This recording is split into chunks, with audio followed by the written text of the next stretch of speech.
right, I'm recording. Yeah, so I started listening to the used and have not given it my full attention yet. So I have to take a look at that later on. I'm looking at it now. Meds. Yeah, I knew that was coming out. I just forgot that it was coming out this week. So much good stuff, man. So like, I don't know where we're going to start this episode. I might just start it here. So, because there's just a lot to talk about, I feel like.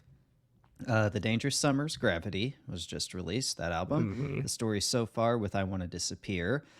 Avril Lavigne's greatest hits, which we don't really need to talk about, but it's notable. Anything needed to be an EP. In Her Own Words, Beg for More, new song. Love that. I feel like there's more, too. Stan Atlantic had a new one that I feel like did not get hardly any praise, at least in the YouTube comments, but I thought the song was fine. It's called Criminal. I think it was a collab with another artist named Polaris. I think that was it. Did you see that there was new Hot Mulligan?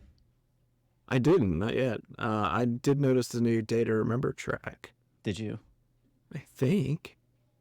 No, not Day to I'm sorry. I'm thinking the wrong fucking band. Wonder Years, I meant. Wonder Years, okay. Yeah, they did a cover of Thrice. Okay. Called Deadbolt. I'm trying to think. I'm going and that through. Came out last week. Oh, Something Corporate has a new song, Death Grip. Oh, okay. Which isn't what bad. The fucking Hot Mulligan? I didn't know that. Why didn't anybody tell me? I should have sent it to you. End Eric Sparrow and the Life of Him. I haven't listened to it yet, though. Oh, you sent me this, right? Did I? I don't know. I feel like it looks familiar. I don't think I did. Okay. Because you were on vacation. I sent you In Her Own Words. Okay. Yeah, the only thing that I sent you this week was Harlan Williams on that podcast and then a few other songs. But yeah, man, this is really a good week for new music. Officially summer, yeah? Yeah, feel like there's a lot to do this weekend.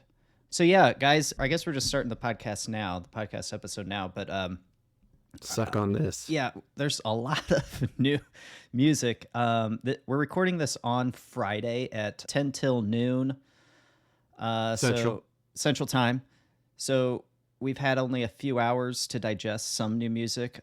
John and I, if you've been listening to the podcast, we of course have been really excited about the Dangerous Summers new album, Gravity. That just dropped. So I listened to that maybe twice at least already. Did you get a chance to listen to it? Listened to it all the way through once, and then had to move on to something else. Gotcha. And work. But, okay. I did listen to it once all the way through and enjoyed it. Okay, so we made some bold statements over the last few weeks saying that we feel like this could be potentially album of the year based on the 3 singles that were released prior to this album. How do you feel after listening to the album so far? Well, I feel like even after hearing the 4th single, I would have felt the same way too. Okay. And then the rest of the albums. I mean, it's not perfect. It's not banger after banger after banger. No, but it doesn't completely fall off or anything. I agree. I think it finishes really strong too. So altogether, it's a really good album. I do want to say before I forget, I am a little surprised that they didn't throw on some of the singles prior to these last 3. So like over the last year or so, like Fuck 'Em All's good. I feel like there's some more. I need to probably pull up my Spotify and take a look. But I feel like there's a couple more. Let me look real quick. We Can't Stop. All I Ever Wanted Was a Chance to Know Myself. Like, I feel like there's a few songs that could have still fit on here, but you know, they're a couple years old, so I kind of get it. Yeah. And maybe they might have only wanted to include songs that were, you know, maybe finished by this group and, you know, not the members that have left. That's true. That's very true too. Want it to be their own record. So, but at the same time, though, it's just, you know, I've seen the strategy played, and you know, it helps the streaming numbers for the album as a whole if they just would put those albums on or those songs on here. But nonetheless, you know, I don't think there's a bad song on this album. I think so. Where Did All the Time Go is the newest single. That's one you were just talking about. That's good, but I feel like the other single on this album would be Dream, track number 11. I think that one's really solid. It kind of gives me like newer Blink vibes, just music wise, not like Mark Tom singing or anything like that. But I just feel like that music, and maybe even like a little self-titled Blink is in there. I really like the music overall on this album. It's just no song sounds the same. Was really good too, I thought. Just towards the end, absolutely, yeah. I don't think there's anything that like I would take off of this album. It's really good overall. I think it's still gonna be a contender for album of the year for sure. And I feel like this is an album that'll grow on me even more because I felt like it got better even on the second listen through. So we'll see. Yeah, I was really happy with how it's produced.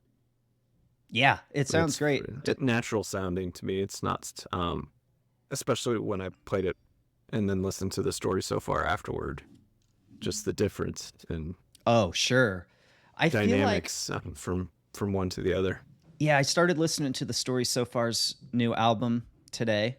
And I feel like on a few tracks, I don't know if you got this, and I feel like I said this on one of their singles off of this album, that I feel like the lead singer's voice is not like loud enough. I feel like it could be brought out more in front, but I just feel like everything sounds flat. Yeah. Especially like the first few songs on it, and then it kind of picks up. It's maybe I just got more used to the sound of it, after 4 or 5 songs. Sure. I still enjoy it. It's just there's production decisions that I would have made differently. Yeah. The bass sounds like just garbage. See, I haven't dived into it like that to where I can really give a strong opinion other than, like you said, it sounds a little flat in areas. And you'd think too, after having like 4 years off, because this is their first album in like 4 years. Yeah, that was the disappointment to me. It's like, I feel like Big Blind came out like 2 years ago or something. Right. Yeah, it does feel like a long time. Let's see, when did that come out? Well, we'll do some real time here. I mean, I don't think it was quite that long, but it just has, it feels like it's been that long. So yeah. Let's see. It compared to me the way the new Blink sounded to me the first couple times. Like I just wanted it to sound better. Like it wasn't about the song being bad. It was just I wanted it to sound. Quality sound wise. Yeah. It looks like Big Blind came out August 3rd of 2023, so almost a year ago. Jeez, I felt it was longer than that. But it feels like a long time because Letterman was just released this year in March. So, and that's Letterman's the one I was referring to because we talked about it on the podcast where I just felt like Parker Cannon's voice just was not loud enough.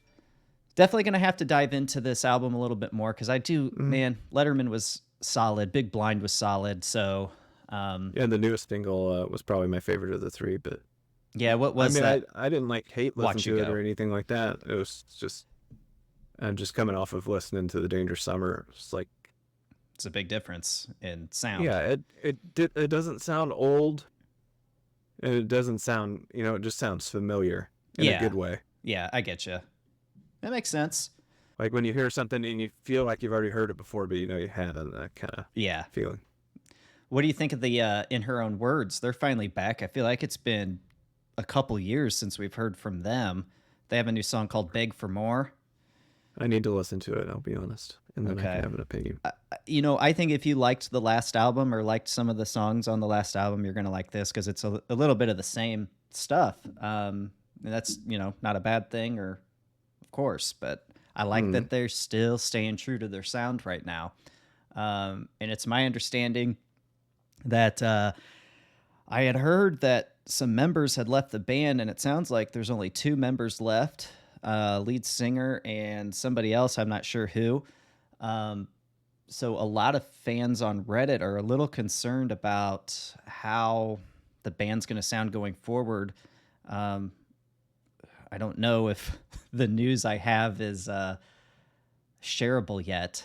I'll just go ahead and say it, and if not, then I'll cut it out. But sounds like they're going to be releasing an EP, and all these songs were written with the previous members before the other 2 had left the band. So I don't think their sound's going to change too much.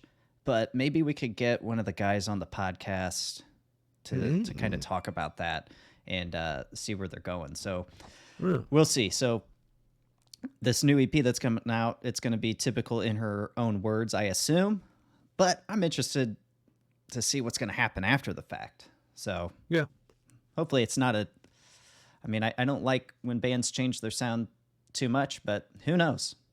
We'll see if that's what happens. Kind of gave me Bring Me the Horizon vibes a little bit, which I like. Yeah, I'd agree. To it, sampling it.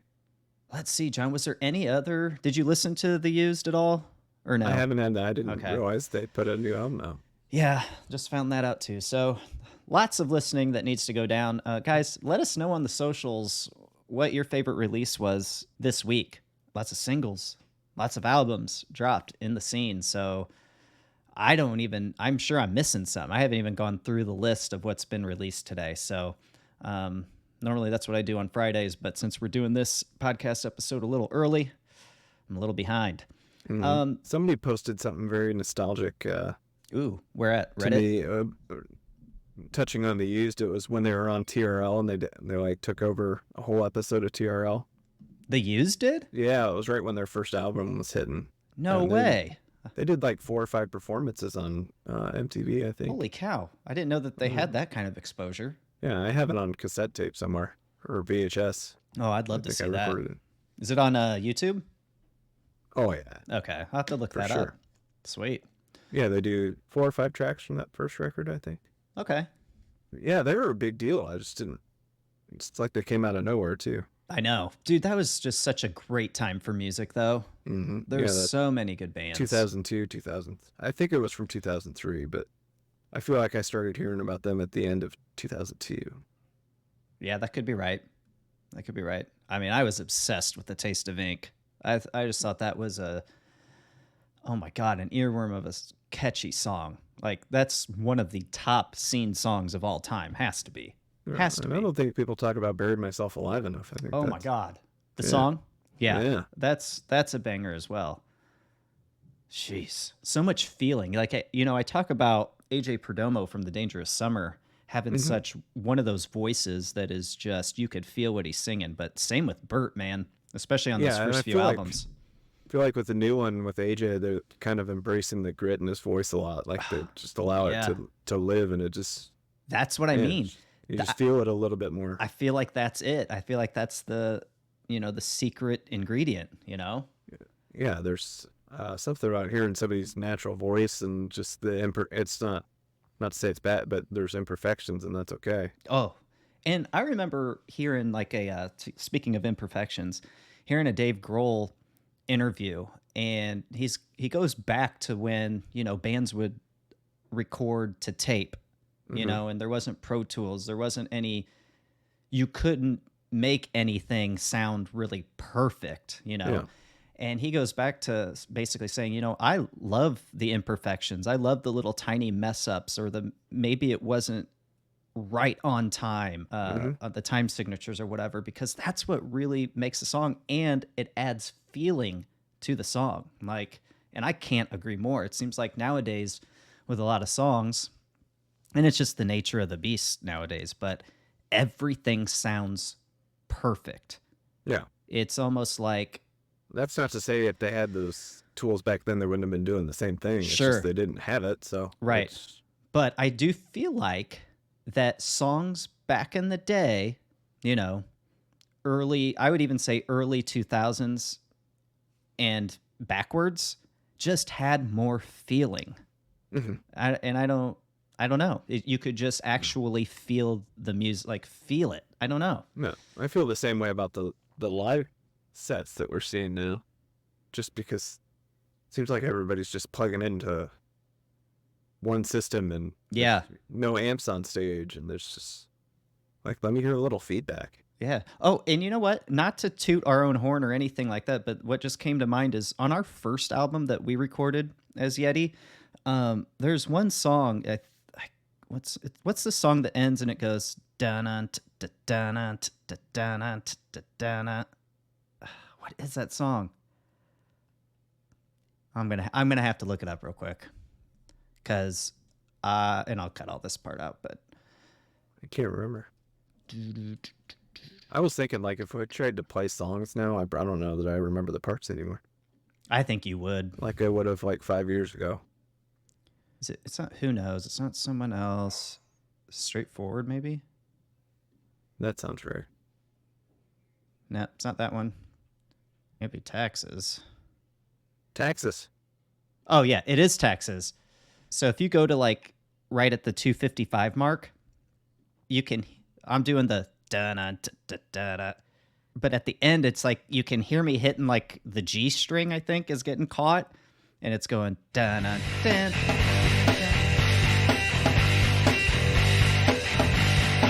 And it's a complete mess up, but it sounds pretty good to me. Like I feel like it adds to the flavor of the ending. It just adds another element. But it kind of goes back. That's an imperfection that wasn't supposed to be there, but because I messed up on guitar, it still came out okay. Yeah. So. Yeah, there's a part in Shades of Rebellion where I play an accidental fill, and it's just like the perfect fill, and I could never recreate it because I don't remember how I did it.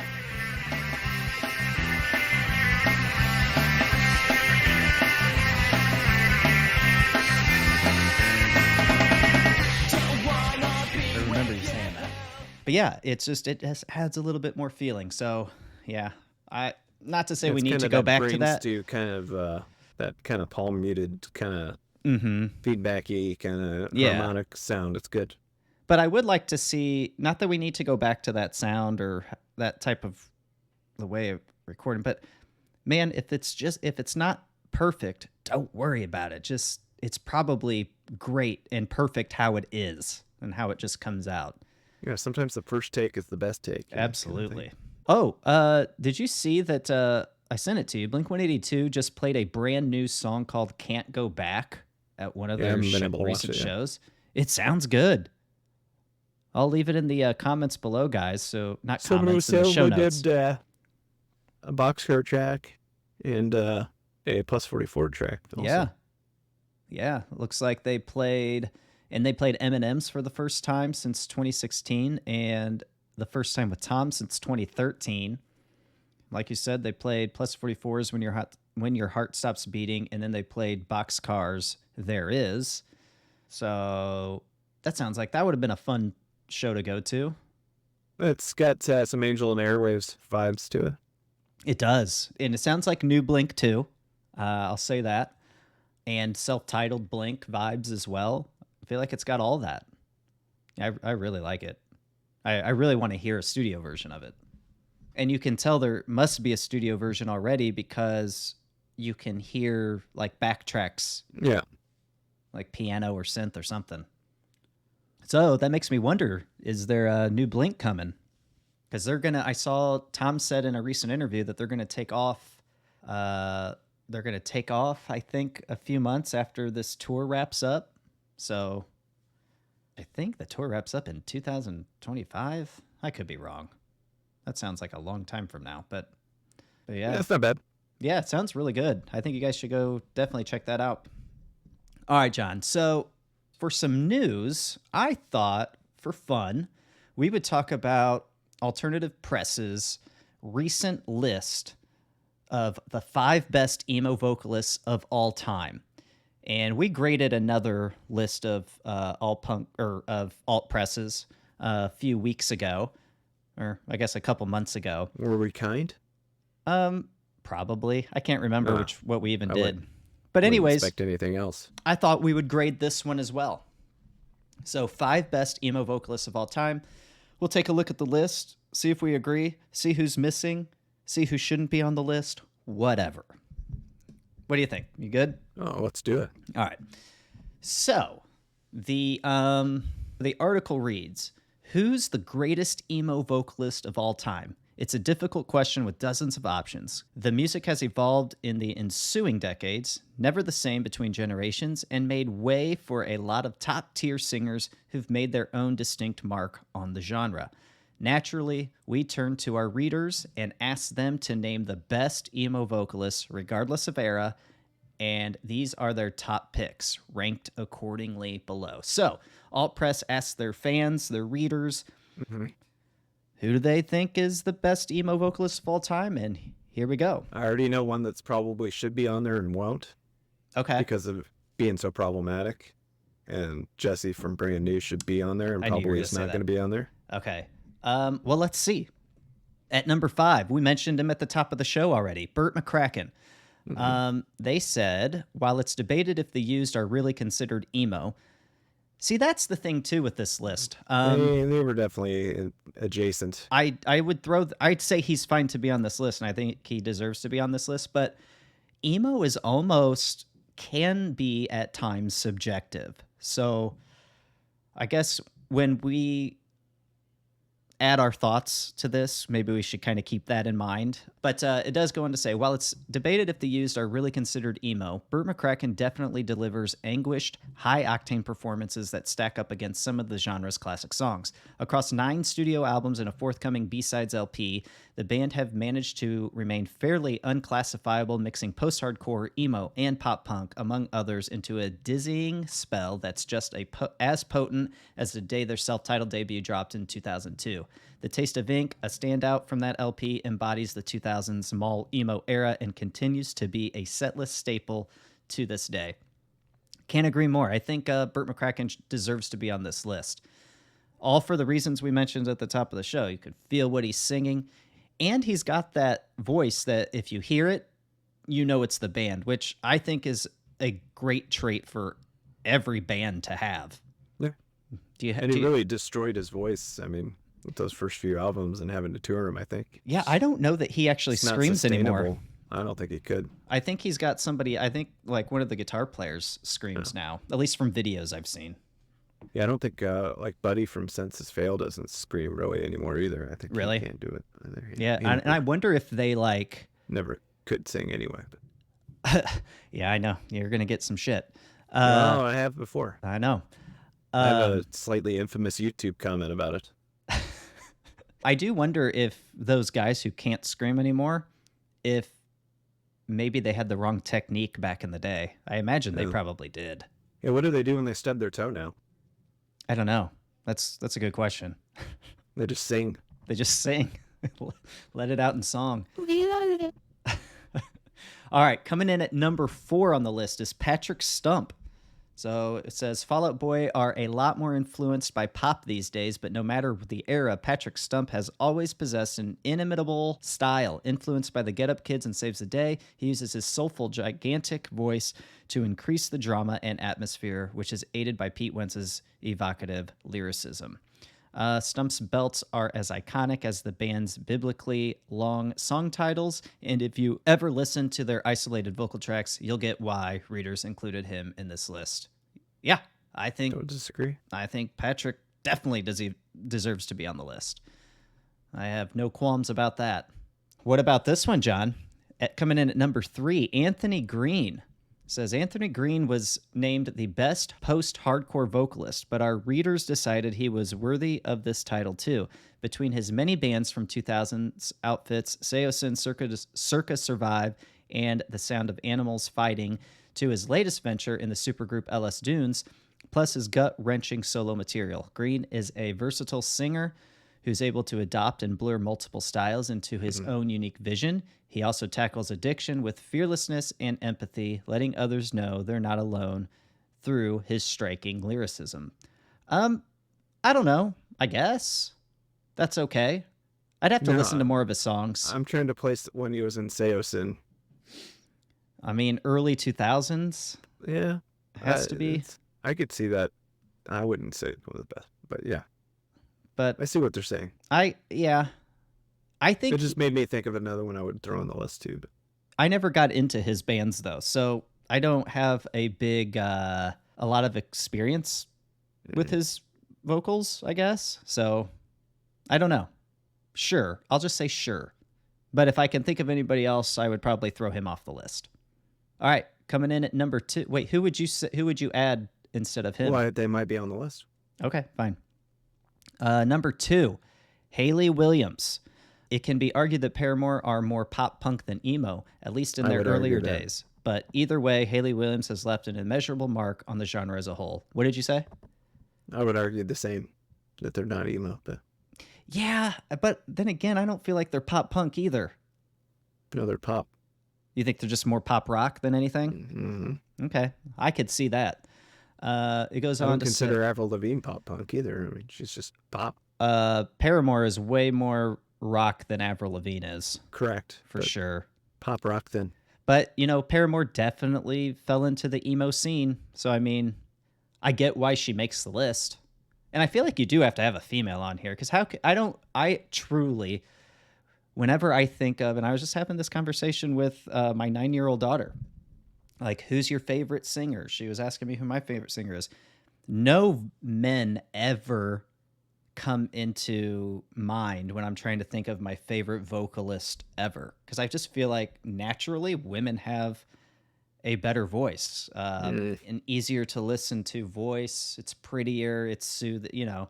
Maybe it's got, I don't know why, maybe it's like more of like a mother, I don't know, vibe or motherly vibe you get or something because it's a woman. I think female voices are more soothing overall, but yeah. It's so I feel like you have to have a woman on this list. If not, then you got to throw the list out. So I feel like if you're going to have any emo woman on here, it's got to be Hayley Williams, because who else would you have, you know? And Hayley's got a great voice. Like, she's got a strong voice. Girl can sing. Yeah, so, but I don't know about number 2. I'm not mad about this. Yeah, I don't know about number 2, but you know, it becomes a popularity contest with these lists too. So I can't disagree. I don't know about placement either, but I'm not mad about number 2, I guess. But here's number 1. Can you guess what number 1 is though, John? Should be easy. For emo singer? For emo singer on Alt Press's list. Is it, what's his name from My Chemical Romance? You got it, Gerard Way. Yeah. It says, of course, Gerard Way was going to snag the top spot. When people think of emo, the My Chemical Romance frontman usually comes to the front of mind because of his immense impact on the genre. Taking notes from Queen and Britpop, Way is a phenomenal storyteller whose theatrical, soul-bearing performances make MCR's songs feel like high drama. Mm-hmm. I never got into My Chemical Romance, but dude can sing for sure. Like I think I have no qualms about him taking the top spot. No, makes sense. Yeah, it does. I still would have a couple in there that weren't in there. Okay, so who would you add? Jesse from Brand New. Yep. I'm not shocked that Adam from Take Back Sunday's not on there because his voice is inconsistent sometimes. So. Yeah, it would be interesting if his voice stayed consistent. Do you think he makes the list? I think he does. I don't know. Maybe. My other pick would be Aaron Gillespie from Under Oath. Ooh. So he's the non-screaming voice from Under Oath. Yep, I could see that. Again, not quite emo. Yeah. Hard, post-hardcore, whatever they want to call it. But yeah, I mean, he's singing the more emotional parts of a song, I think, really. Yeah, so when we first started going over this list, even the article says, while it's debated if the used are really considered emo, okay? So there are bands that could be emo adjacent, okay? Mm-hmm. So I wonder, and I don't know that if they should necessarily be on this list, but you do look at Blink, okay? Predominantly pop punk, but that self-titled album was more emo to me than anything. Am I wrong in saying that? Mm-hmm. I don't think either one of them are regarded as tremendous vocally, though. True, but when you they work together really well. They do work together, but I guess they both have, kind of goes back to like what I said about Burt McCracken from The Used. If you hear one of his songs, hear him just singing, you know it's a Used song. Just like if you hear Mark singing, you know it's Blink. If you hear Tom, you definitely know it's Blink. You know it's Angels and Airwaves, whatever. Yeah, just because they had that emo record, arguably an emo record in the self-titled album, I wonder if they should be on this list. I'm going to say no. I don't think they should be on this list, but I'm just throwing it out there, something to think about. Ace Enders, too? Yeah, outside early November. Yeah. Yeah, I could see that. What's his name from... Something Corporate's pretty good, too, really. Andrew McMahon. I mean, yeah, if you had like Jack's Mannequin, that could fall in that emo. Sure. And Chris Carrabba, too. Chris Carrabba, I think, definitely needs to be on this list. Yeah, I think he's probably like the most talented vocally. I would probably put him on before Anthony Green for sure. And then I feel like this list is pretty damn solid, and I wouldn't be able to argue it. Now I might be able to argue the order of the list, but ultimately I think they got it. I think Patrick Stump needs to be before Anthony Green for sure. Oh, and what's his name from Panic at the Disco should really be considered too. He's got a great voice. Brendan Urie, yeah. How did he not end up? Probably didn't end up on here because of all the allegations. But yeah. Well, I think that's for the reason Jesse from Brand New's not on there either. But that's just me. I understand it though. Yeah, people are afraid to voice their opinion there. Don't want to get. But you know, you can not support somebody now and still say they were good. Sure. Yeah. Facts are facts, right? Whether they're a bad person, talent speaks for itself. We've had this argument. Yeah. Numerous times. Yeah, that's just separating the artist from the craft, from the art. I will say too, and I'm not trying to make it sound like a love fest for The Dangerous Summer, but AJ Perdomo's voice, if you want to put The Dangerous Summer in the emo category, his voice, he at least deserves to be in the top 10 of this list, if there was a top 10. Mm-hmm. Just, you get that feeling, man. I think any singer that can give off some feeling, man, they deserve to be on the tops of lists for sure. So yeah, if you were to grade this list as it is, we got Burt McCracken, we got Patrick Stump, then Anthony Green, Haley Williams, and Gerard Way. That's from 5 to number 1. What would you grade this? B. Yeah, I think I'd go B as well. Only because I feel like Chris Carrabba and Anthony Green should switch. But to be fair, I don't really have a lot of experience with Anthony Green's voice, so maybe it does need to be on the list. Yeah, it's a little white. I mean, it's a pretty white list too. Yeah, but when you're thinking of the emo scene, it was pretty white. I guess you could say it's historically. Yeah, right. It's a pale list. Right. All right. Well, John, I don't got anything else. You got anything? No, just recovering from vacation and just ready to do nothing. I hear you, man. Anyways, all right, guys, let us know. Let us know what you think of this list.